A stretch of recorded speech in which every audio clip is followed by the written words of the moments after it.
2023년 9월 21일 목요일 현장 전도 사역에 앞서서 기도의 시간을 갖도록 하겠습니다. 기도하겠습니다. 하나님, 우리 아빠 아버지 감사합니다. 전도자로 살게 하여 주셔서 감사합니다. 복음 전하면서 복음으로 사는 은혜를 주셔서 감사합니다. 오늘 또 우리가 받아서 행복해지고 우리가 복음을 받아서 복음으로 살면서 사는 그 놀라운 삶들을 전하고자 합니다.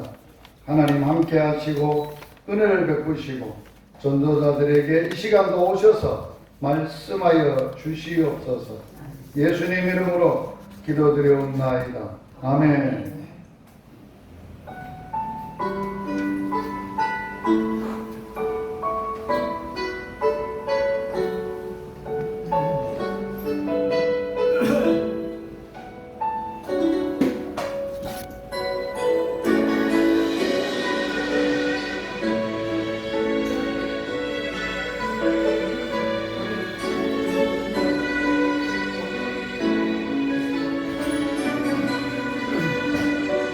난 지극히 작은 자 죄인 중에 예수 무익한 날 부르셔서 간절한 기대와 소망 부끄럽지 않게 십자가 져게 하셨네. 어디든지 가리라 주 위에 서라면 나는 전하리 그 십자가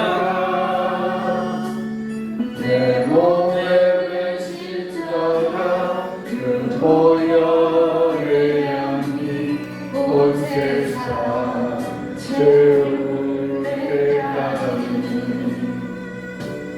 살고 주를 위해 죽어도 주를 위해 살아주나 난 주의 nom 십자가의 능력 십자가의 소망 내 안에 주만 사시는 것.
십자가의 능력 십자가의 소망 내 안에 주만 사시는 것. 난 지극히 작은 자 죄인 중에 예수 무익한 날 부르셔서 간절한 기대와 소망 부끄럽지 않게 십자가 져게 하셨네. 내 사랑 나의 십자가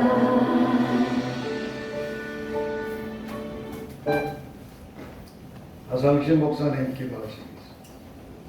우리를 구원하신 우리 하나님을 찬송합니다. 하나님께서 우리에게 은혜를 베풀어 주셔서 구원받은 하나님의 백성이 되게 하시고 오늘도 하나님 예수 그리스도의 복음을 전가하기 위하여 행복한 교회에 모이게 하시니 진심으로 감사를 드립니다. 하나님 원하옵는 것은 이곳에 하나님의 귀한 교회를 세우시고 오늘날까지 인도하여 주신 우리 아버지 하나님 감사를 드립니다. 하나님 원하옵는 것은 이 행복한 교회를 기억하시고 주께서 불쌍히 보시고 긍휼을 베풀어 주시기를 원합니다. 하나님께서 이 교회를 세우실 때 우리 아버지 하나님의 뜻하신 바가 계신 줄 믿사온데 그 아버지 하나님의 뜻하신 바가 온전히 이루어지는 교회가 될 수 있도록 주님 도와주시기를 원합니다. 걸어가신 하나님, 김종택 목사님 오늘 오후 1시 이후에 수술이 잡혔다는 이야기를 들었습니다. 주여 그의 종을 불쌍히 보시옵소서. 주께서 만지시고 치료하여 주옵시기를 원합니다. 하나님 의사가 하나님 아버지 수술을 하지만 그러나 하나님께서 그 의사의 손을 붙잡아 주셔서 잘 수술될 수 있도록 주님 도와주옵시고 또 특별히 수술을 받는 하나님 그 종을 불쌍히 보시고 그 마음에 담대함을 다하시고 하나님을 전적으로 의지할 수 있도록 주님 도와주시기를 원합니다. 하나님이여 수술을 해도 하나님이 온전히 잘 빨리 회복되어서 목회에 다시 하나님이여 강대상에 서서 하나님 말씀을 전가할 수 있도록 주님 도와주옵시고 하나님 행복한 교회 모든 성도들이 이를 위하여 기도하는 중에 있는 줄 압니다. 불쌍히 보시고 그들의 기도를 들으시고 응답하여 주시기를 아버지 원합니다. 하나님 오늘도 우리를 전도자로 부르시고 이 지역으로 보내게 하신 하나님 감사를 드립니다. 걸어가신 하나님 우리가 복음을 전하지만 그것을 듣게 하시고 깨닫게 하시고 믿게 하시는 분은 하나님이심을 믿습니다. 우리가 할 수 있는 일이 아무것도 없음을 저들이 고백하는데 오늘 하나님 김육신 목사님 전도사님 선교사님 통하여 복음이 증거될 때에 하나님이여 보고 깨닫게 하시고 듣고 깨닫게 하시고 그들이 예수 그리스도를 믿어 구원받는 놀라운 역사가 있게 하여 주시기를 원합니다. 거룩하신 하나님 오늘 우리가 복음을 전하기 전에 먼저 하나님의 주의 종을 귀한 목사님을 통하여서 하나님 우리가 주의 말씀을 듣기를 원합니다. 하나님 우리에게 들려주신 말씀이 무엇인지를 우리가 잘 깨달았고 또 그 말씀을 우리 마음에 품고 오늘도 전도의 현장에 나갈 수 있도록 주님 도와주시기를 원합니다. 하나님 원하옵는 것은 우리 선교사님을 주께서 불쌍히 보시고 하나님 지치지 않도록 힘을 공급하여 주시옵소서. 오늘도 성령 충만한 가운데 말씀 전하며 복음 전하기에 부족함이 없게 하시고 우리의 모든 열방부에서 모든 전도 회원들을 기억하여 주셔서 오늘도 기쁨으로 나아가 기쁨으로 돌아올 수 있도록 주님 도와주시기를 원하며 예수님 이름으로 기도합나이다. 아멘. 같이 오늘 말씀 세 주에 걸쳐서 말씀을 같은 본문 가지고 나누려고 합니다. 출애굽기 33장 11절 다 같이 읽겠습니다.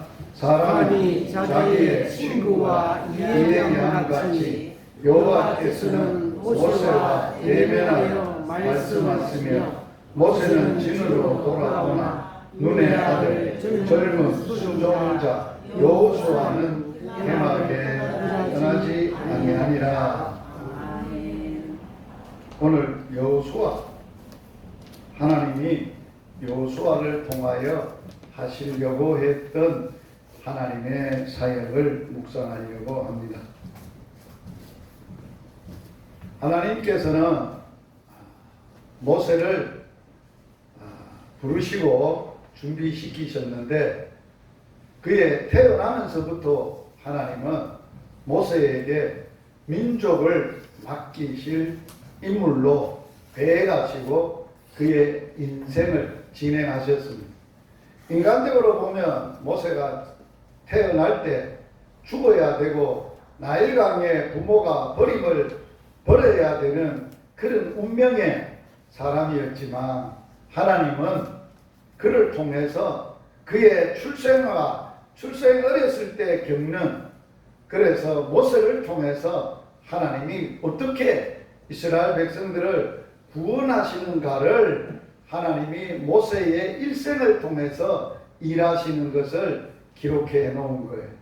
그래서 모세 한 사람의 이야기가 아니라 모세를 통한 하나님의 구원의 드라마, 그걸 우리가 성경을 통해서 볼 수 있어야 합니다. 하나님은 모세를 애굽이라는 대국에서 이스라엘 백성들을 끌어내야 되기 때문에 모세를 40살까지 왕자로서, 애굽의 왕자로서 하나님은 키우시고 준비하셨어요. 그리고 40이 돼서 애굽의 왕자로서의 구원하는 사역을 하지 않게 하셨어요. 그에게 민족을 향한 뜨거운 혈기와 열정과 꿈을 주셨는데 그걸 인간적으로 하려고 하다가 하나님은 그를 혈기와 열정과 인간적인 그런 힘을 빼려고 미디안이라는 광야로 내몰아 가셨고 이끄셨어요. 40년이라는 것을 미디안 광야에서 참으로 이드로의 양을 치는 그러한 인생을 보내야 했어요. 80년이 됐을 때, 80살이 됐을 때 모세의 입장에서 보면, 출애굽기 읽어보면 아무것도 할 수 없을 때, 좀 젊었고 힘 있을 때 나를 쓰시지 왜 아무것도 할 수 없을 때 전적으로 이제 하나님은 80세 부르셔서 40년이라는 세월을 모세를 통해서 이스라엘 백성들을 구원해내시고 가나안 땅으로 인도하는 이스라엘 백성의 영적 지도자로 쓰셨어요. 그러면서 하나님은 출애굽을 해서 광야 40년을 지나면서 하나님은 모세를 이어서 하나님의 사역을 이어받아서 이스라엘 백성들을 이끌고 가야 될 가나안 땅으로 들어가야 될 최종적인 하나님의 구원 역사의 일을 이루시기 위하여 한 사람을 출애굽을 시키셨어요. 그 사람이 여호수아예요. 하나님은 여호수아를 광야 40년이라는 이러한 광야에서 이제 40년을 대를 이을 후계자로 하나님은 훈련하신 거예요. 그래서 오늘 주제가 사역 대물림이에요. 우리가 교회를 섬기면서 교회를 이어받을 때에 문제가 뭐예요? 교회를 이관시키려고 하니까 세습제다 뭐다 그럴 수도 없다 그렇게 하는 건데 교회를 이임하는 게 아니에요. 하나님은 뭘 이임하느냐? 하나님의 복음을, 하나님의 주셨던 말씀을, 하나님의 양무리들을 대물림하는 거예요. 하나님의 사역이잖아요. 하나님의 양무리고 하나님이 저들을 말씀으로 먹여야 돼요. 양육해서 멋진 하나님의 사람으로 세워가야 되는 사역이 하나님의 중점적인 사역. 그 사역을 위해서 오늘날 교회가 준비해야 될 것이 있다면 후계자를 하나님의 사역이 어떻게 대물림하는가를 말씀에서 접하고 교회가 미리 준비해야 해요. 하나님처럼 준비를 해야 된다는 거예요. 하나님은 갑자기 누구를 불러서 일시키지 않아요. 모세와 함께 40년이라는 세월을 모세의 수종자고 모세와 함께 40년의 여정을 훈련시키는 한 사람이 여호수아예요. 하나님은 멋지신 분이죠. 모세를 80년을 준비시키셔서 출애굽의 역사를 하면서 다음 후계자에게 사역자에게 40년이라는 시간을 훈련을 하기 위해서 여호수아라는 자에게 사역 대물림을 위해서 40년을 함께 살게 하시는 거예요. 사역은 함께 삶으로 대물림돼야 돼. 같이 살지 않으면, 같이 살고 같이 사역하지 않으면 대물림이 되기가 어려워요. 하나님은 그래서 누구를 선택을 하느냐? 여호수아를 선택을 하는 거예요. 그래서 광야 40년이라는 광야의 시간을 훈련의 시간으로, 준비 시간으로 겪게 하시는 거예요. 구약의 40년이라는 광야의 시간은 구원받은 백성들에게 매우 중요한 의미가 있어요. 영적으로 이렇게 해석을 해볼 수 있어요. 애굽은 우리가 세상, 애굽의 통치자는 바로는 세상을 지배하는 지배자. 하나님이 이러한 백성을 하나님의 백성 삼으려고 하나님이 세웠던 지도자 모세. 그리고 이 백성을 애굽에서 끌어내서 하나님이 통치하시고 다스리는 나라를 만들기 위해서 가나안 땅이라는 것을 미리 하나님이 예비하시고 그것에 들어가기 위해서 40년이라는 광야의 시간을 걸쳐서 가나안 땅의 약속이 성취되어져 갈 수 있도록 하게 하는 거예요. 어쩌면 하나님은 이스라엘 백성들에게 하나님의 백성으로, 온전한 백성으로 하나님의 마음과 하나님의 계획과 하나님의 뜻을 알고 하나님과 함께 누릴 그 영광을 준비시키시면서 광야를 선택하셨고, 우리도 똑같아요.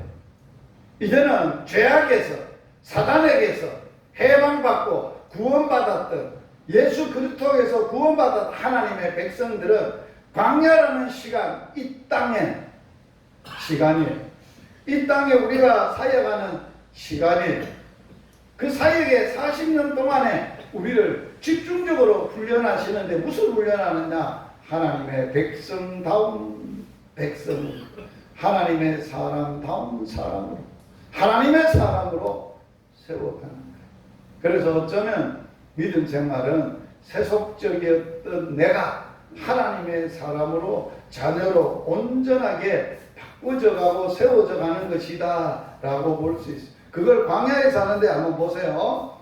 광야의 여정 가운데 여호수아를 통해서 모세와 함께 하나님이 훈련했던 사건이 3대 사건이 있어요. 첫째 사건이 어떤 사건이냐라고 할 때 르비딤이라는 곳에서 어떤 사건이 일어났어요? 아멜렉과 첫 전투를 하는. 자, 광야에서 이스라엘 백성들이 살면서 적과 싸워야 되는 전투를 한다는 것은 하나님이 실질적으로 훈련해서 싸우는 훈련을 시킨 적이 없어요. 그런데 이 백성이 어떻게 앞으로 원수들, 아말렉들, 대적들과 싸워야 되는가를 하나님이 훈련하시고 보여주시고 경험하게 하셨어요. 이 아말렉 전투에서 누가 현장에 투입이 되나요? 여호수아예요. 여호수아는 현장에 싸움에 나가고, 누가 싸우나요? 하나님이 싸우는데 누구를 통해서 싸우나요? 모세를 통해서 싸우시는 거예요. 모세의 뭐를 통해서? 기도의 손을 통해서.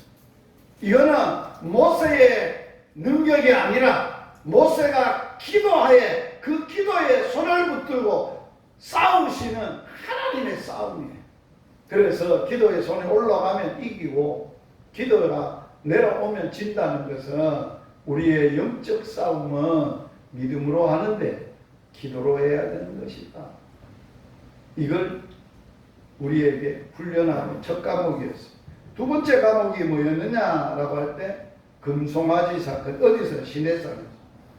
시내산 바로 밑에서 금송아지 사건이 일어났어요. 금송아지 사건에서 하나님이 어떤 일을 행하셨느냐? 놀라운 일을 행하셨어요. 하나님의 말씀의 백성으로 세우기 위하여 말씀을 기다리고 하나님이 함께 하시고 하나님이 그들과 함께 어떻게 동행하는가, 함께 사는가, 하나님 앞에 어떻게 나올 수 있게 되는가 하는 것을 말씀을 받는 시간에 사건이 생깁니다. 우상을 만든 하나님 이외에. 이 사건을 통해서 모세는 뭐를 훈련하셨느냐? 나는 이제 더 이상 이 백성을 내 백성이라 하지 않겠다. 그런데 모세의 중보의 기도를 통해서 하나님이 다시 이 백성을 삼기로 결정하시고 가나안 땅을 앞에 놓고 너들 올라가, 나 안 올라간다 하니까 모세가 하나님 안 올라가면 나도 갈 이유가 없습니다.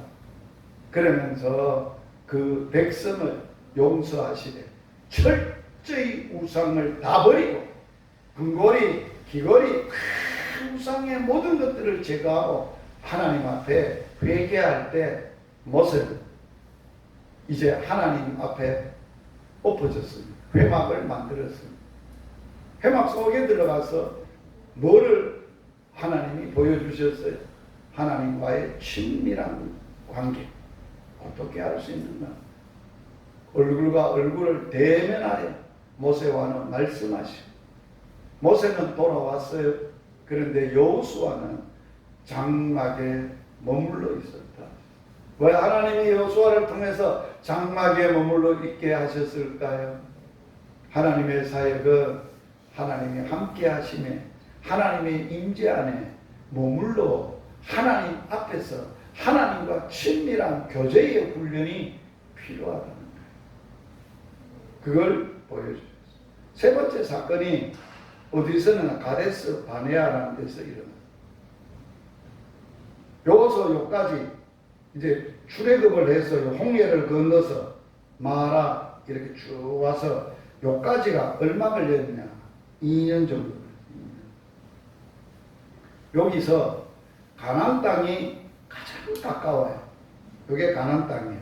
적과 꾸리는 가나안 땅이 가장 가까워요. 10하루길이면 직진에 올라갈 수 있어요. 이 시점에 왔을 때 하나님은 어떤 일을 하게 하느냐? 하나님이 이 백성을 애굽에서 이끌어내어 광야에서 살게 하지 않고 가나안 땅에, 약속의 땅에 살게 하시는데 이 약속의 땅에 살게 하시는 이 하나님의 뜻, 하나님이 하실 일을 어떻게 이 약속을 성취하느냐? 이걸 하나님이 보여주시는 거예요. 이 사건을 그래서 먼저 가나안 땅을 정탐하게 합니다. 정탐꾼으로 누가 등장을 했다고요? 모세가 여호수아와 갈렙, 그 다음에 각 지파에 한 분씩 대표자 12명을 보내는 거예요.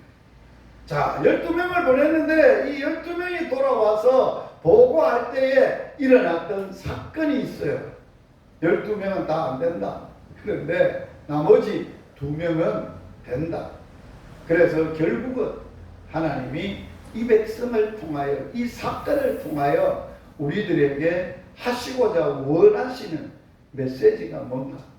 후계자로서 직접 정탐하는 사건을 통해서 주시는 훈련들을 생각해 보려고 하는 것이, 자, 그래서 오늘 우리가 생각해야 될 것은 가데스 바네아의 사건이에요. 가데스 바네아의 사건은 모세를 이어서 후계자가 된 여호수아에게서는 세 번째 훈련 과목이에요. 굉장히 중요한 훈련 과목을 가데스 바네아라는 곳에서 있는 거예요. 어떻게 보면 이 사건은 이스라엘 백성에게 있어서는 가장 치욕스럽고 비참하고 기억하기 싫은 사건이에요. 그 사건에 있어서 참으로 어떤 일이 벌어졌느냐? 정탐한 날을 1년으로 계산을 해서 그래서 총 이 백성이 광야에서 유리하게 하는 훈련을 말씀을 하게 되는 거예요. 그래서 가데스 바네아라는 곳에서 2년째 도착을 해서 사건이 그 주위를 38년 정도를 뱅뱅 돌다가 이제 모압 평지까지 가는 여정이 38년입니다. 그래서 이제 바로 모압 땅 앞에 넣고 가나안 땅을 놓고 모세는 마지막 메시지를 합니다. 하나님의 백성으로서 너희들은 누구며 너희들은 하나님의 백성으로서 어떤 말씀으로 어떻게 살아가야 되며 어떻게 해야 될 것인가를 다시 마지막 유언적 설교를 하고 거기서 모세 오경을 쓰고 눈이 흐리지 아니하고 건강한 상태에서 여호수아에게 안수하고 자기가 하나님의 부름을 받고 이제 약속의 땅인 가나안 땅은 여호수아를 통해서 하나님이 이끌어 가시는 일이 된 것입니다. 자, 그러면 가나안 땅 정탐 사건이 우리에게 주시는 메시지가 뭔가 하는 거예요. 자, 가나안 땅에 대해서 성경이 우리에게 뭘 말해주는가를 정확하게 알아야 돼요. 이스라엘 백성들이 지금 가나안 땅으로 가는 여정에 있고 모압 평지에서 바로 강 건너 보이는 가나안 땅이 어떤 땅임을 그들에게 계속 설교하셨고 말씀하시면서 너희들은 바로 저기에 하나님이 주신 약속의 땅인 저기에 가야 된다라고 메시지를 하는데, 그래서 이 가나안 땅의 출발은 누구로부터 시작되느냐? 아브라함으로부터 시작된 땅이에요. 하나님이 창세기 12장 1절에 여호와께서 아브라함에게 이르시되 너는 너희의 고향과 친척과 아버지 집을 떠나서 내가 내게 보여줄 땅으로 가라. 그냥 보여줄 땅. 보여줄 땅에. 그런데 이 말씀을 들었던 아브라함은 믿음으로 이 말씀을 받고 순종하여서 본토, 친척, 아버지 집을 떠났어요. 떠났는데 아버지 데라가 육신의 아버지를 떠나라 그랬는데 갈대아 우르에서 떠날 때는 육신의 아버지도 못 떠났고 또 갈대아 우르에서 떠날 때는 친척이었던 조카 롯도 못 떠났어요. 친척도 데려가 고향은 떠났어요. 본토는 떠났어요. 그런데 아버지와 친척은 못 떠나고 같이 데리고 어디에 머물렀느냐? 하나님이 이끌어가는 땅으로 가다가 하란이라는 곳에 하란이라는 곳에 머물게 됐는데 여기서 데라가 죽어요. 아버지가 죽으니까 이제 하나님의 약속이 점점 실현되어져 가는 거예요. 아버지를 떠났으니까 아버지가 죽음으로 이제 끝이 났으니까 아버지의 영향력에서 아버지의 결정에서 벗어나고 이제는 하나님의 말씀과 하나님이 아버지가 되셔서 아버지를 따라서 살 시간이 된 거예요. 그래서 데라가 죽고 다시 하나님이 아브라함에게 다시 말씀을 하는 거예요. 내가 내게 보여줄 땅으로 다시 가거라. 그래서 갔습니다. 말씀을 쫓아갔습니다. 자, 말씀을 쫓아서 보여줄 땅이 어딘지 땅을 보면서 하나님의 인도를 받으면서 보여주는 땅에 갔어요. 거기가 어디냐? 창세기 12장 5절에 아브라함이 그 안에 사레와 조카 롯과 하란에서 모은 모든 소유와 얻은 사람을 이끌고 가나안 땅으로 가려고 떠나 마침내 가나안 땅에 들어갔더라. 하나님이 보여줄 땅이 무슨 땅이었다고요? 말씀을 쫓아갔는데 가나안 땅이었어요. 그 가나안 땅에 들어갔을 때에 여호와께서 아브라함에게 이르시되 내가 이 땅을 너 자손에게 주리라. 중요한 메시지가 나오죠. 가나안 땅에 대해서. 그냥 떠나면은 내가 보여줄 땅으로 가기만 해. 그런데 하나님이 그 많은 시간 속에 순종을 통해서 하나님이 보여주는 땅에 도착을 했으니 아브라함이 거기서 제단을 쌓고 여호와의 이름을 부르며 그라고 기록을 해놨습니다. 아브라함이 이제 실질적으로 말씀에 순종해서 가나안 땅에 머물면서 거기서 하나님의 이름을 부르고 예배하는 하나님의 백성이 되고 하나님이 그 땅을 이 땅을 가나안 땅이죠. 너 자손에게 주리라 라고 말씀을 하셨어요. 그래서 하나님께서 나타나신 그곳에 단을 쌓고 경배했다라고 했어요. 그랬던 그 가나안 땅이 이제 드디어 아브라함에게 하나님이 창세기 15장에서 횃불 언약을 하시면서 뭐라고 얘기하느냐. 내 후손은 이방의 객이 되어 4대 만에 이방 나라가 그 이 백성을 징치하고 다스릴 것이며 이 백성은 4대 만에 큰 재물을 끌고 나오리라 라고 횃불 언약의 후손에 대하여 아브라함의 자손에 대하여 예언을 하셨어요. 약속을 하셨어요. 그 약속이 실현되어지는 과정을 출애굽기에서는 이렇게 설명을 했어요. 출애굽기 3장 8절에 내가 내려가서 그들을 애굽인의 손에서 건져내고 그들을 그 땅으로 인도하여 아름답고 광대한 땅, 젖과 꿀이 흐르는 땅, 곧 가나안 족속, 헷 족속, 아모리 족속, 브리스 족속, 히위 족속, 여부스 족속의 지방에 데려가려고 한다라고 말씀을 했어요. 그리고 하나님께서는 거기에서 이제 가나안 땅에 대해서 실제적으로 이스라엘 백성들에게 너희들을 인도해내서 어디로 인도할 것이냐라는 것을 말씀을 했어요. 가나안 땅을. 광야에서 이제 모세가 정탐꾼 둘 여호수아와 갈렙을 보내고 실질적으로 가나안 땅을 정탐하게 했어요. 정탐하게 했는데 모세에게 이제 정탐꾼이 말을 하는 거예요. 말하여 이르되 당신이 우리를 보낸 땅에 간즉 그 땅에 간즉 어떻다고 말을 했어요? 과연 어떤 땅이라고? 젖과 그 땅에 젖과 꿀이 흐르는 대, 이것은 그 땅의 과일입니다. 땅이 어떻다는 거예요? 어마어마하게 좋다는 거예요. 젖과 꿀이 흐르는 땅인데 거기에서 있는 과일입니다. 이런 과일을 어디서 받겠어요? 애굽에서 부추 먹고 마늘 먹고 고기 먹고는 살았는데 하나님이 젖과 꿀이 흐르는 땅에서 맺어진 열매를 보니까 놀라운 일이 일어났잖아요. 그러면서 이렇게 말을 합니다. 여호와께서 우리를 기뻐하시며 우리를 그 땅으로 인도하여 드리고 그 땅을 우리에게 주시리라. 이는 과연 무슨 땅이라?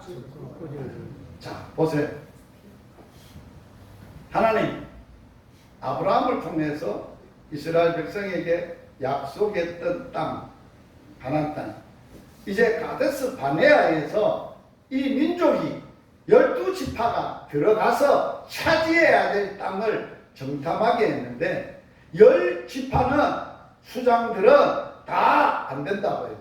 그런데 여호수아와 갈렙은 가능하다고 했어요. 그래서 뭘 보고 가능하냐라고 했을 때 가나안 땅이 하나님이 아브라함에게 우리 조상들에게 약속하셨던 그 젖과 꿀이 흐르는 땅이 맞다 하는 것을 확신합니다. 그러면 오늘 이러한 가나안 땅을 차지하려고 할 때 그 땅은 어떤 땅이라고 성경이 우리에게 말해주고 있느냐. 신명기에 보면 이스라엘 백성들을 모압 평지에 앉혀놓고 너희가 살았던 애굽 땅과 너희들이 들어가서 살아야 될 가나안 땅을 비교를 해놨어요. 여러분 이게 잘 들어야 돼요.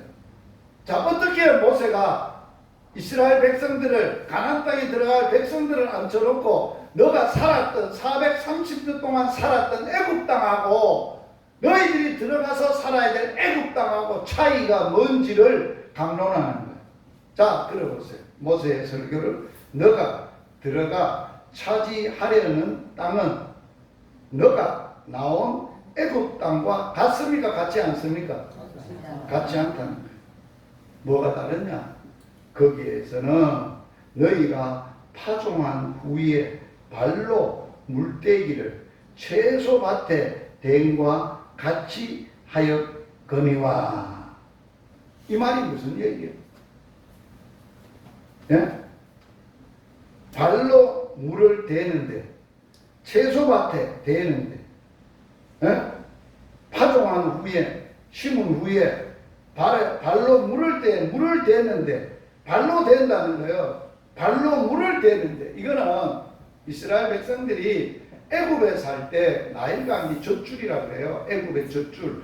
나일강이 6,100 킬로인데 그게 세대에서 최고의 긴 강이라고 하는 그 나일강의 젖줄에, 그 나일강이 흘러나가면 애굽 사람들은 파종한 후에 거기에서 물을 어떻게 되느냐? 수차로. 그때는 자동적으로 물을 퍼올리는 양수기가 없었어요. 발로 밟아서 이렇게 물을 퍼대는 거예요. 밭에 물을 대는 거예요. 너희가 건너가서 차지할 땅은 그런 땅이 아니라는 거예요. 발로 물을 밟아 대는 땅이 아니라. 어떤 땅이라고요? 산과 골짜기도 있는데 하늘에서 내리는 비를 뭐하는 땅이라고? 놀라운 말이죠. 자, 땅이 똑같은 땅인데 어떤 땅은 사람이 물이 흘러가는데 강에서 발로 퍼대가지고 농사를 짓는 거하고, 하늘에서 비가 내리는데 그 비를 흡수하는 땅하고 이렇게 설명을 했어요. 그러면서 이 말씀이 결론으로 모세가 이 얘기하는 거예요. 자, 같이 한번 읽어봅니다. 신명기 11장 12절. 너 하나님 여호와께서 보아 주시는 땅이라. 연초부터 연말까지 내 하나님 여호와의 눈이 항상 그 위에 있느니라.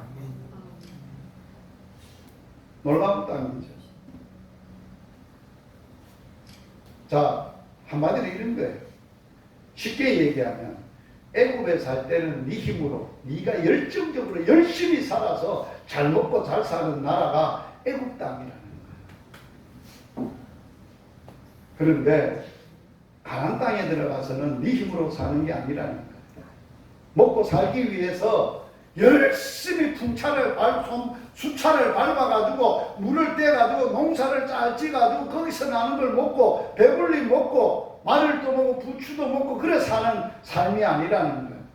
먹고 살기 위해 열심히 사는 인생이 아니라 가나안 땅에 들어가면 그 땅에서는 하나님이 하늘에서 비를 줘서 그것을 땅이 흡수해서 하나님이 새초부터 연초부터 연말까지 새초부터 새말까지 하나님의 눈이 항상 그 위에 있어서 하나님이 다 알아서 열매 맺게 해서 하나님이 너희들에게 먹이시는 땅이다. 자, 물어보겠습니다. 애굽에 사실래요? 가나안 땅에 사실래요? 믿음이 있으니까 그렇지. 믿음이 없으면 진짜 하나님이 눈을 뜨고 새초부터 새말까지 이런 땅이 있다고? 땅을 흡수하고 비를 다 흡수해서 그렇게 하나님이 농사짓고 열매 맺게 하고 다 하시는 그런 좋은 곳이 있다고? 안 믿어요. 세상 사람 믿을 수가 없어요. 하나님을 모르니까. 이게 도표에 보면 가나안 땅이 하나님의 이스라엘의 소유가 되는 과정입니다. 아브라함에게 정착했을 때가 약 2000 BC 예수님 오시기 전에 2100년경이었습니다. 거기서 약 300년을 거주하게 됩니다.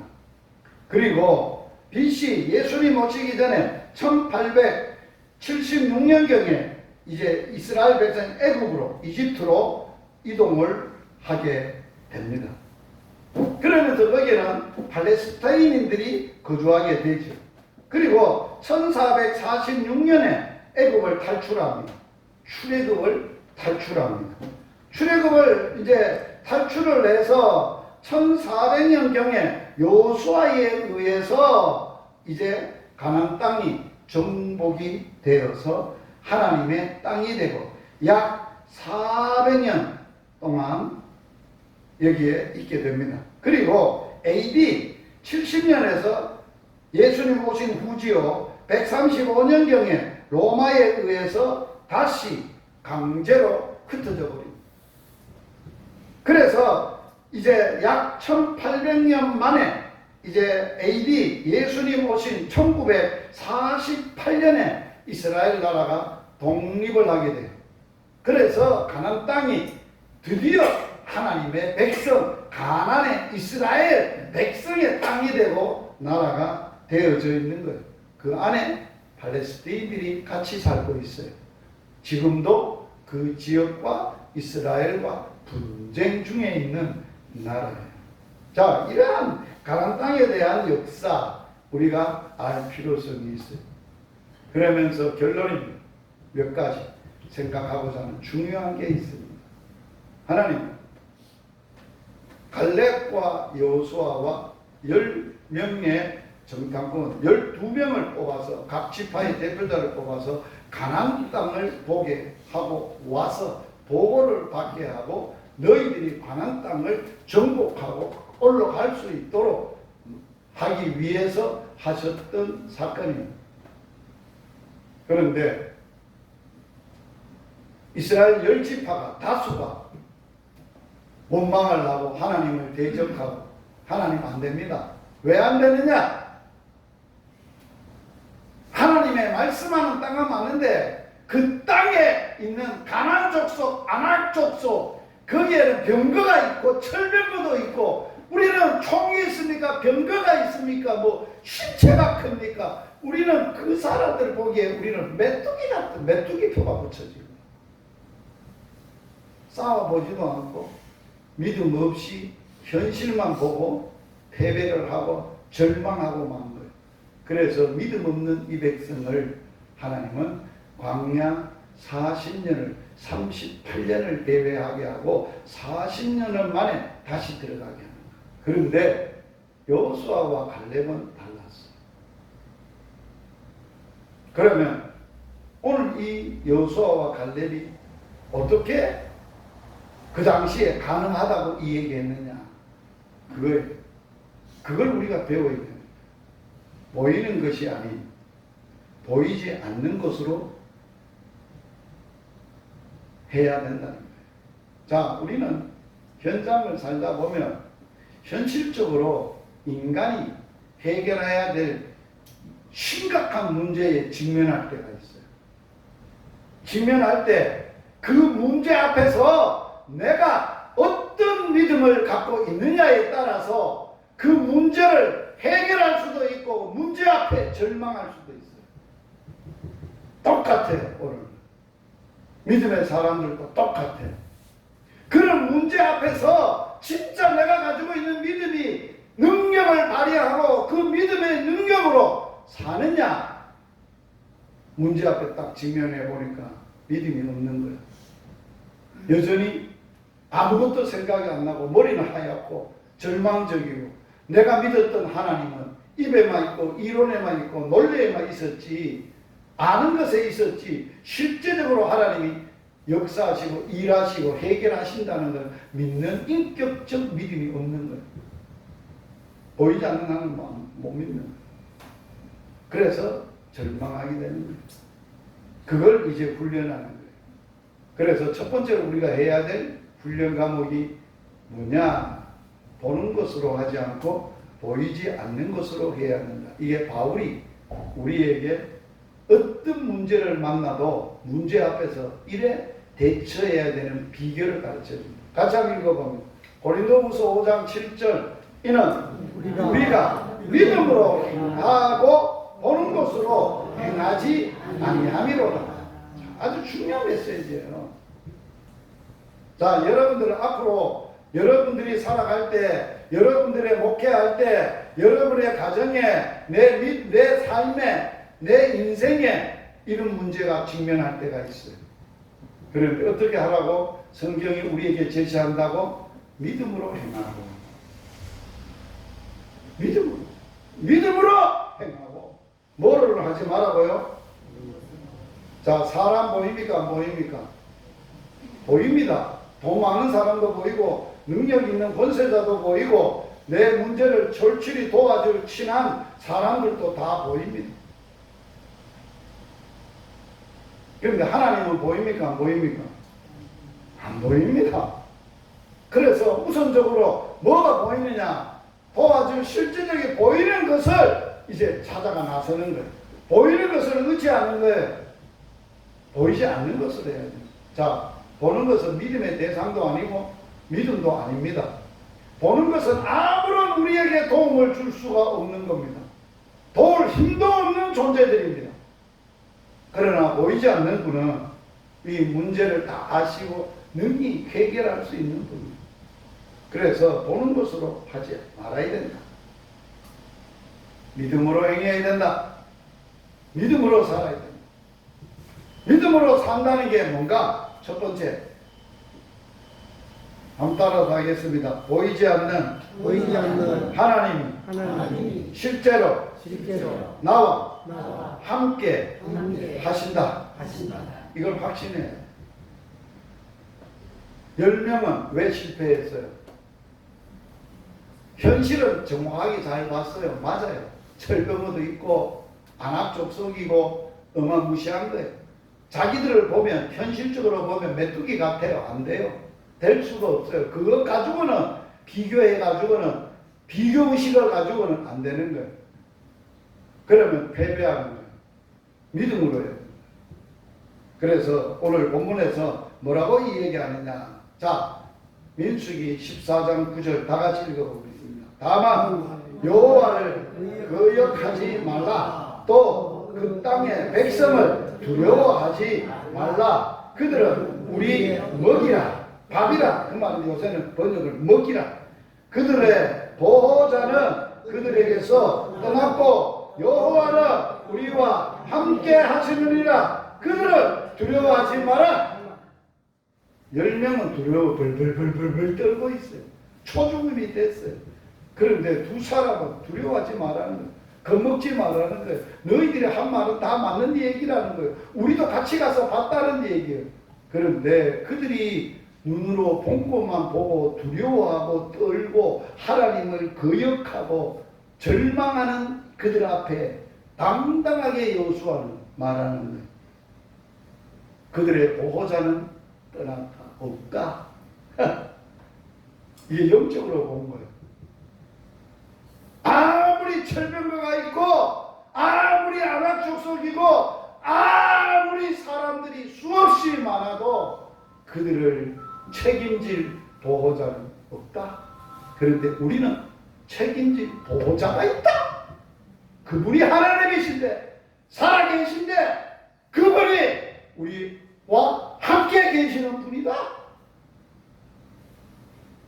이스라엘 백성들이 하나님이 원망했던 이유가 뭔지 알아요? 진짜 하나님 우리와 함께 계신가?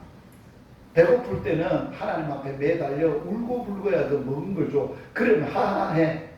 그리고 나면 또 다른 문제가 있으면 그들 앞에서 또 원망해. 진짜 하나님이 계신가? 도와줄까? 이게 믿음 없는 거예요. 하나님 우리와 함께 계십니다. 실제로 계십니다. 실제로 그렇다. 여러분 자녀들이나 여러분의 손자들을 내 테두리 영역 밖에 보낼 때가 있어요. 떠나갈 때가 있어요. 우리 큰딸이 지금 하와이 열방대학에 있지 않습니까? 아버지 영역에서 떠나갔지 않습니까? 그런데 아주 위기에 직면해 있어요. 거처가 문제가 안 된다. 해결이 안 된다. 안 되면 철수해야 된다. 갈 때 주신 말씀이 있어요. 오늘까지 결정을 해야 돼요.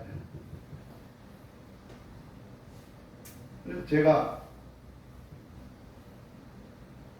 침대에 누워서 아버지 이 일을 어떻게 합니까? 야 이놈아 네가 지금 침대에 누워서 아버지 어떻게 합니까? 할 그런 정신을 가지고 있나 이놈아. 벌떡 일어나라 이제. 벌떡 일어나. 어디 갈까요? 내가 늘 네가 나하고 만나서 이 얘기했던 그곳에 가라. 거기 어디 열방교회 본당에 내 기도하는 자리가 있어요.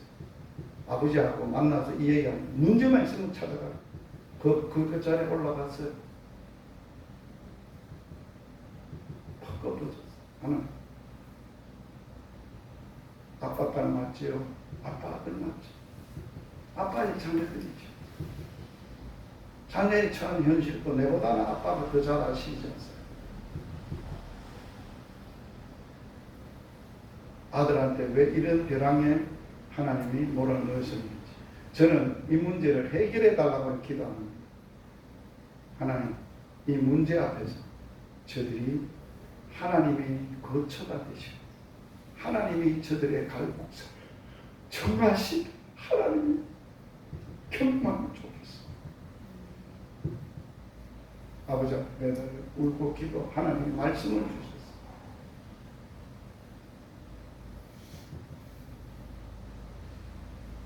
우리의 영원한 거처가 되시는 하나님. 이스라엘 백성들을 광야에서 진을 쳐야 될 곳을 정하시고 머물게 하시고 진을 치게 하시고 그들을 이동시키시고 이주시키시고 저들의 거처가 되시고 저들의 거처를 정하시는 주. 시편에 있는 메시지를 자녀들에게 보냈어요. 그리고 아빠가 하나님 아빠한테 기도했는데 이 말씀대로 일하신단다. 두려워하지 마라. 놀라지 마라.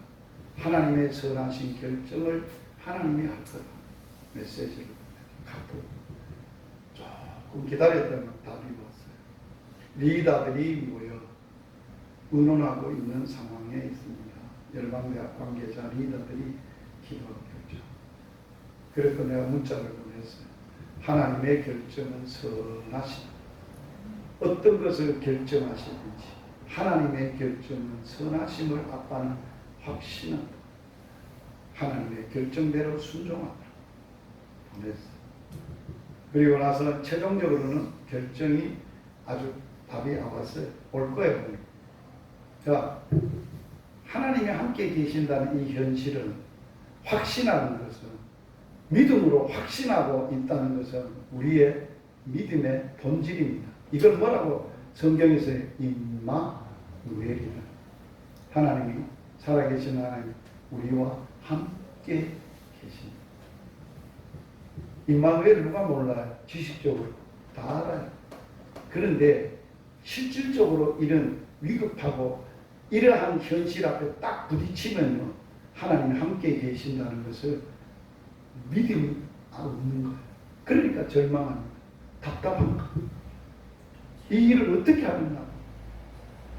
생각나는 것은 전에 생각했던 방식, 전에 살았던 방식대로 행동을 하는 거예요. 능력 있는 사람 찾아가고 누가 돈 있는 사람 찾아가고 어떤 인간적인 방법을 수단을 사용해서 분주하게 쫓아다니는 거예요. 해결 안 돼요. 하나님은 그걸 통해서 뭘 말씀하시는가를 배워야 돼요. 여호수아는 하나님의 장막에 머물렀고 하나님이 전쟁에 가서 싸우라 그래서 아말렉과 싸우면서 하나님이 싸우신다는 걸 체험한 사람입니다. 아, 이 전쟁을 해보니까 싸움이 내 능력이 있거나 내가 힘에 있거나 내 재주에 있는 것이 전혀 아니구나. 100% 하나님이 싸우시는구나. 경험한 사람. 그리고 금송아지 사건이 생길 때도 하나님의 임재 앞에 머물렀던 사람. 하나님의 임재가 얼마나 절실히 경험해야 되고 필요해야 됨을 경험했어요. 이제 실전에 왔어요. 가데스 바네아 실전에 와서 보니까 확신을 갖게 된 거예요. 저들의 보호자는 없고 우리들의 보호자는 살아계셔서 새초부터 새말까지 우리와 함께 하시고 지키신다. 두려워 마라. 겁먹지 마라. 저들은 우리의 밥이다. 이걸 어떻게 밥이라고 말할까? 총이 있어요, 칼이 있어요, 싸우는 방법이 있어요. 하나님이 아시는 밥이다. 두 번째, 뭐라고 얘기하는지, 반드시 싸울 때 하나님이 함께 하신다는 신앙, 이 믿음이 본질인데 이걸 가지고 싸워야 되고, 두 번째로 싸워야 될 것은 뭐냐? 그 일에 대하여 하나님이 뭘 말씀하셨는가. 자, 가나안 땅에 대하여 하나님이 말씀하신 것이 뭔가, 그걸 붙잡아야 돼요. 나에게, 교회에게, 개인의 그 사건 속에 하나님이 하신 말씀이 뭔가를 붙잡고 나면 해결이 자동으로 된 거예요. 그래서 우리는 뭘 구해야 돼요? 어떤 일 앞에 하나님을 구해야 돼요. 하나님의 뭘 구해야 돼요? 마음을 구해야 되고 뜻을 구해야 돼요. 하나님의 말씀을 구해야 돼요. 하나님이 말씀으로 내 마음은 이래, 내 뜻은 이래, 이 일을 통해서 내가 이걸 말하고자 하는 거야 라고 하면 하나님의 말씀을 붙잡아요. 가나안 땅에, 그 땅은 우리가 원해서 들어가는 땅이 아니잖아요. 우리가 잘 먹고 잘 살라고 들어가야 될 땅이 아니잖아요. 이미 아브라함으로부터, 믿음의 조상 아브라함으로부터 거기에 말씀했던 약속의 땅이에요. 자, 그렇게 한번 보세요. 민수기 13장 20, 모세에게 말하여 이르되 당신이 우리를 보낸 땅에 간즉 과연 뭐가 그러더라고요? 젖과 꿀이 흐르는 땅인데 이것은 그 땅의 과일입니다. 젖과 꿀이 흐르는 땅이라는 것은 뭘 얘기하느냐? 그걸 믿고 따랐던 갈렙과 여호수아는 하는 말을 들어보세요. 그러나 그 땅의 주민은 강하고 성읍은 견고하고 힘이 클 뿐 아니라 거기서 아낙 자손도 보았습니다. 아말렉인은 남방에 거주하고, 아말렉이 나왔어요. 뭐도 있다고요? 아낙 족속도 있는데 더 즐거움을 할 수 있는, 우리가 아말렉과 싸운 적이 있다면 아말렉과 전투했는데 그거는 남방에 살고 있었디다. 그런 놈들이. 그리고 헷인과 여부스인과 아모리인은 산지에 살고 있고요. 가나안인은 해변과 요단가에 살고 있습니다. 정확하게 어디에 살고 어디에 누가 살고 그 가는 길은 어떻고 그걸 정탐하러 간 것을 그대로 보고하면서 뭐라고 이 얘기하는 거예요. 갈렙이 여호수아와 함께 모세 앞에서 백성을 조용하게 하고 이르되 우리가 올라가서 뭐하자? 그 땅을 취하자. 능히 이기리라. 그 땅은 어떤 땅이에요? 하나님이 약속하신다. 자, 물어봅시다. 약속을 받았으면 이미 내 손에 안 들어왔어도 그것이 내 것입니까? 아닙니까? 아직 내 손에 안 들어왔으니까 내 것은 아니라 이렇게 하면 믿음이 아니에요. 뭐라 그러느냐? 하나님이 기도에도 이런 말씀을 하셨어요. 요한일서에 보면, 자, 너희가 하나님의 뜻대로 무엇을 구하시든지 뜻대로 무엇을 구하시든지 들으시리라. 들으셨다는 것을 안즉 또한 받은 줄로 믿으라. 그건 무슨 뜻이에요? 자, 기도하다. 하나님의 뜻대로. 그래서 우리는 구할 때 내 필요나 내 뜻이나 내 뜻과 현실만 해결되려고 필요를 구하는 게 아니에요. 뭐를 구해야 된다고? 먼저 하나님의 뜻을 구해야 되는 거예요. 하나님의 뜻, 이것을 통해서 뭘 말씀하려고 합니까? 무슨 일을 하려고 합니까? 말씀을 받았은 즉 다 해결된 줄 믿는다. 가나안 땅을 약속했으니까 그 약속대로 가보니까 확인이 됐으니까 그거는 이미 우리 거라는 거예요. 그러니까 능히 이기고 남는다. 취할 수 있다는 거예요. 여호수아서에서 보면 갈렙이 이런 고백을 합니다. 한번 들어보세요. 갈렙과 여호수아인데 여호수아에게 이런 얘기를 해요. 갈렙이 그날에 여호와께서 말씀하신 이 산지를 지금 내게 주소서. 당신도 그날에 들었거니와 그곳에는 아낙 사람이 있고 성읍들은 크고 견고할지라도 여호와께서 첫째는 나와 뭐 하시면 함께 하시면 내가 여호와께서 말씀하신 대로 그들을 쫓아내리라. 할렐루야. 얼마나 분명해요. 믿음으로 말씀으로 산다는 것은 분명한 거예요. 희미한 게 아니에요. 제가 딸한테 보냈던 말씀대로 하나님은 시험하실 거예요. 왜? 하나님은 선하시니까. 한 번도 내게 말씀하시고 그 말씀을 부도낸 적이 없으신 분이에요. 수많은 말씀을 제게 하셨어요. 제가 몇 번의 위기가 있는지 몰라요. 광야에 가데스 바네 같은 그러한 위기가 아니고 어마어마한 위기 앞에서도 늘 주님은 말씀하셨어요. 그 말씀대로 향하셨어요. 그러니까 여호와께서 말씀하신 대로 그들을 함께 하시는 쫓아내리. 반드시 말씀대로 이루기 때문에 말씀대로 붙잡고 기도해야 돼. 창세기 21장 11절 누가 그랬냐? 아브라함에게 하나님은 그렇게 일하셨어요. 같이 읽어봅니다. 여호와께서 말씀하신 대로 사라를 돌보셨고 여호와께서 말씀하신 대로 사라에게 행하셨으므로 사라가 임신하고 하나님의 말씀하는 시기가 되어 노년에 아브라함에게 아들을 애 못 놓는 애가 어떻게 생겼다는 거예요? 하나님이 말씀하신 대로 하나님께서 사라를 돌보아 주셨고 여호와께서 말씀하신 대로 사라에게 행하셨고 돌보아 주실 뿐만 아니라 행하셨다는 말은 뭐예요? 알을 배게 하셨고 그리고 하나님의 때가 있어요. 시기. 언제 이루어진다고요? 하나님의 때에 이루어지는 거예요. 내 때가 아니에요. 하나님 이거는 내 때, 이때 해줘야 되지. 이거 지나가 버리면 헛발인데 그거는 지 때고 하나님의 때가 있어요. 하나님의 때가 선한 때예요. 가장 완벽한 때예요.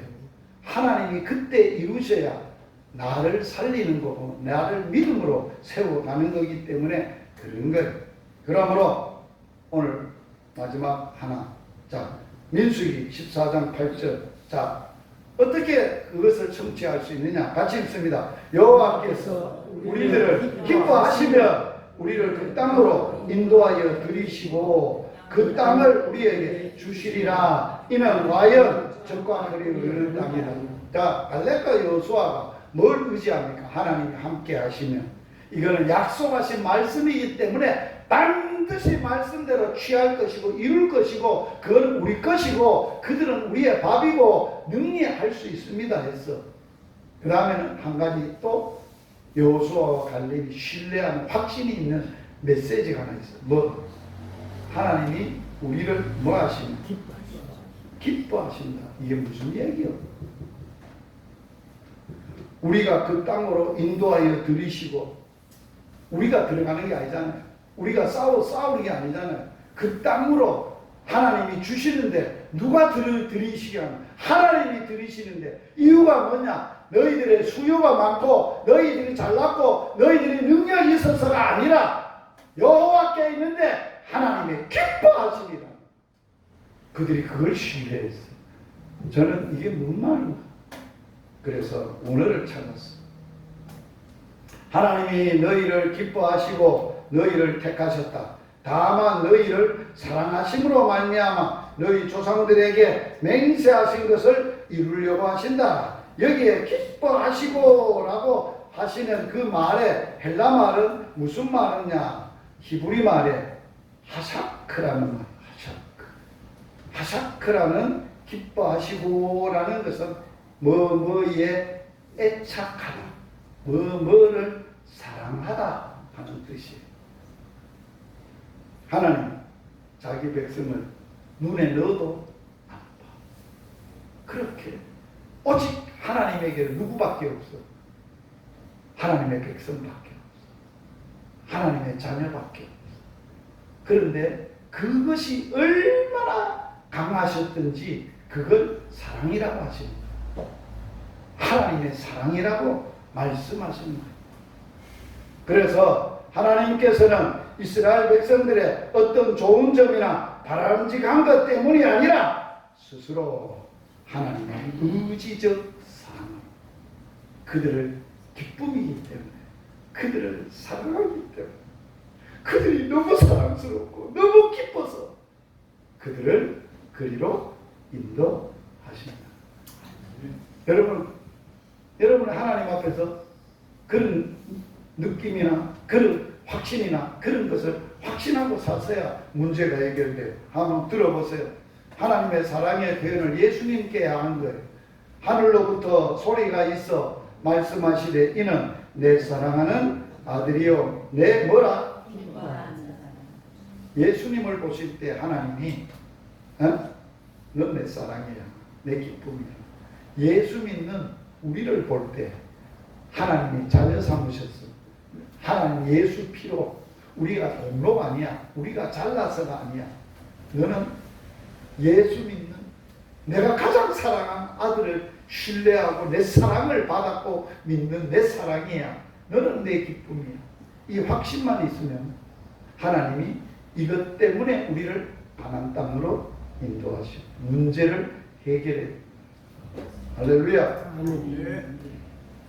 자, 여기 한번 읽어보세요. 다윗이 고백한 고백입니다. 다윗이 자기가 전쟁에서 수없이 이길 수 있었던 것은 자기의 재주나 능력이나 힘이 아니었다고 말합니다. 나를 또 넓은 곳으로 인도하시고 나를 기뻐하심으로 구원하셨다. 저와 여러분의 구원이 우리의 잘남이나 우리의 열심이나 우리가 거룩하고 깨끗해서가 아니라는 거예요. 하나님의 기뻐하심. 여호와께서 내 공의를 따라 상 주실 것이며 내 손에 깨끗함을 따라 갚으실 것인데 내가 여호와의 도를 지켜 악을 행함으로 내 하나님을 떠나지 아니하였으며 그의 모든 법도를 내 앞에 두고 그의 규례를 버리지 아니하였습니다. 말씀을 마칩니다. 사역 대물림. 뭘 대물림할까요? 첫째, 같이 읽어봅니다. 시작. 사역 대물림은 하나님의 살아계심을 대물림하다. 말로, 이론으로, 지식으로 가르쳐서 대물림하는 거 아닙니다. 뭘로? 아버지 사는 걸 보니까 아버지하고는 하나님이 함께 계십니다. 그걸 대물림해야 돼요. 아멘. 아버지 같이 살면 난 예수도 안 믿고 하나님도 안 믿을래. 그러면 그 심각합니다. 삶으로 보여줘요. 두 번째, 뭐라고요? 하나님이 싸우신다. 모든 것을 하나님이 하신다. 하나님의 기뻐하시. 하나님이 다 알아서 하나님이 하신다. 하나님이 싸우신다. 어려움이 있을 때, 해결을 못할 있을 때 하나님이 해주세요. 나는 능력이 없어요. 나는 할 수도 없어요. 나는 아무것도 못해요. 하나님 아빠 해주세요. 그걸 원하십니다. 하나님이 싸우십니다. 자, 세 시작. 하나님을 대면하며 임재와 함께 하시는 확실하시다. 하나님의 임재 앞에서 하나님이 이곳에 이 사건 속에도 함께 하신다는 것을 확신합니다. 그걸 대물림입니다. 또 시작. 하나님의 약속의 말씀으로 끝까지 살아. 말씀 붙들고 살아. 내게 주신 말씀.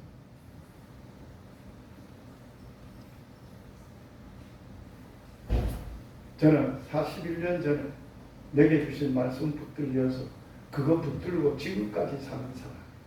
지금까지 살고 앞으로도 그렇게 살 거예요. 그것밖에 없어요. 딴 게 뭐 있어요? 뭘 의지하고 뭘 확신하고 뭘 붙잡고 살 거예요.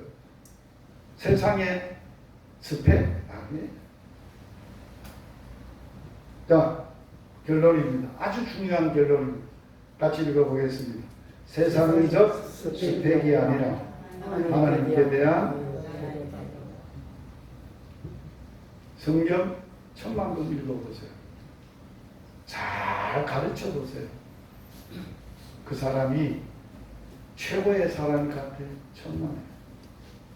세상적 스펙이 아니에요. 어디서 얼마만큼 공부를 했냐, 얼마만큼 성경을 읽고 배웠냐, 누구한테 배우냐? 하나도 중요한 게 아니야. 현재적 지금 내 마음이 내가 하나님을 어떻게 대하는가, 어떻게 믿고 어떻게 알고 그분을 어떻게 대하느냐 하는 나의 태도에 있는 거예요. 우리는 세상은 사람들의 스펙을 이게 기준이에요. 우리는 아니에요. 그 사람이 얼마나 하나님을 두려워하는가, 하나님이라면 벌벌 떠는가, 하나님의 말씀이라면 사명이라면 목숨 걸고 사는가, 그 태도를 봐요. 그거 못 보면 못 봐요. 사역 대물림 실패. 기도하시겠습니다. 하나님, 우리 아빠 아버지 오늘 전도자들에게 오셔서 여호수아를 40년 동안 광야에서 준비하셨던 여러 가지의 사건을 살폈습니다. 그리고 하나님이 여호수아에게 뭐 때문에 그 여호수아에게 하나님의 사역을 대물림했던가를 우리가 살펴보았습니다. 하나님, 우리 아빠 아버지, 내 아빠 아버짐을 확신하고 믿고 그래 삽니다. 그 아빠는 못할 일이 없고 죽은 자도 살리고 없는 것도 있게 하시는 아빠이십니다. 그 아빠가 어떤 상황 속에서도 새초부터 새말까지 나를 기뻐하시고 사랑하시고 나와 함께 하시고 내게 오셔서 아들 통해서 내가 이 일을 하고 싶어, 이 말씀대로 내가 이루고 싶어 하셨던 그 말씀 붙잡혀, 그 말씀을 붙잡고 끝까지 주님 앞에 오라는 그날까지 그렇게 하나님 앞에 살도록 축복하여 주시옵소서. 예수님 이름으로 기도드려옵나이다. 주 예수 그리스도의 은혜와 하나님 사랑과 성령의 교통하심이 전도자들 위해 영원토록 함께 있을지어다. 아멘.